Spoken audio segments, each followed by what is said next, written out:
Kaugnay naman po ng mga bagong mangyayari sa araw po ng kapistahan, nais po namin hingin ang tulong ng media para ipaabot sa lahat ng mga deboto at mamamasan ang mga nakasanayan na at mga pagbabagong kaganapan na ating ipaiiral. Una po, sa mga pagpasok o entry route ng mga deboto na mga nananampalataya. Para ho sila ay pumunta sa simbahan ng Quiapo sa unang misa po na magaganap dito sa araw ng kapistahan, kinakailangan ho kayong dumaan lamang sa mga sumusunod na kalsada. Quezon Boulevard, kung kayo po ay galing sa UST, sa route po na dinadaanan ng sasakyan o westbound. Kung kayo naman po ay galing dito sa may City Hall o sa may Intramuros, sa Quezon Bridge o kayo dadaan, doon din po sa eastbound na ruta ng sasakyan. Sa Carriedo, pwede po kayong dumaan, pero susundan ho natin ang ruta rin ng sasakyan. Yung hong nandun sa right side na ruta. Yung hong kaliwa, yung hong papunta sa norte, ay gagamitin natin for exit route. Ang Villalobos, yan ho yung mismong nasa harapan ng Plaza Miranda, dyan ho papasok ang lahat ng galing ng Carlos Palanca. Kayo man ay galing ng Carriedo o Quinta Market. Yan po yung mga papasok ng simbahan. Para naman po sa paglabas, pwede ho kayong lumabas sa gilid ng Evangelista, dyan ho sa may Plaza San Juan at sa may Rojas, sa may Quezon Boulevard. Pero susundan ho natin yung kalsada ng Evangelista at Paterno papunta ng Carriedo.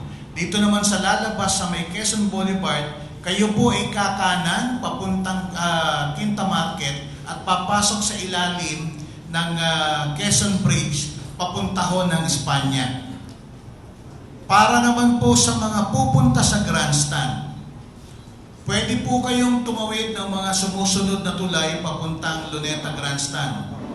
Sa Quezon Bridge, galing ho dito sa simbahan, sa Nagtahan o papuntang UN Avenue, sa Jones Bridge at sa MacArthur Bridge. At lahat po yan ay tutungo sa pamamagitan ng Top Avenue at Calao Avenue. Doon ho ang daan ng lahat ng tao. Hindi po natin pagagamit ang Padre Burgos na kalsada para daanan ho ng mga deboto na nais magsimba. Isasara po natin sa Grandstand ang Independence Road, ang Katigbak Driveway na nasa gilid ng Manila Hotel, ang kanto ng Rojas Boulevard at Padre Burgos, ang kahabaan ng Padre Burgos mula Rojas Boulevard hanggang Finance Road.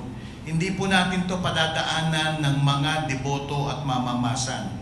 Ito po ay isasara natin for emergency management at sa maayosong panimula ng prosesyon. Para naman po sa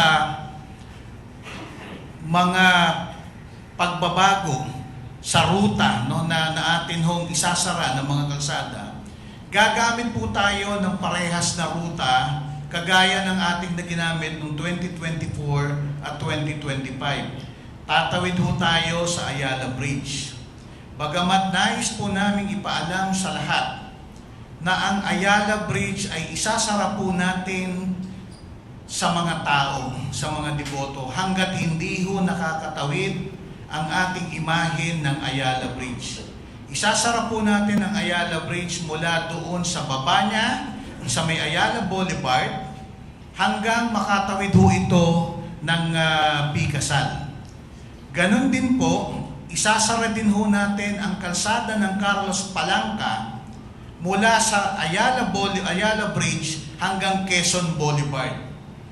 Isasara din po natin ang kalsada ng Bicasal mula Menjola, mula ho sa Legarda Recto hanggang makaabot ho ng Ayala Boulevard.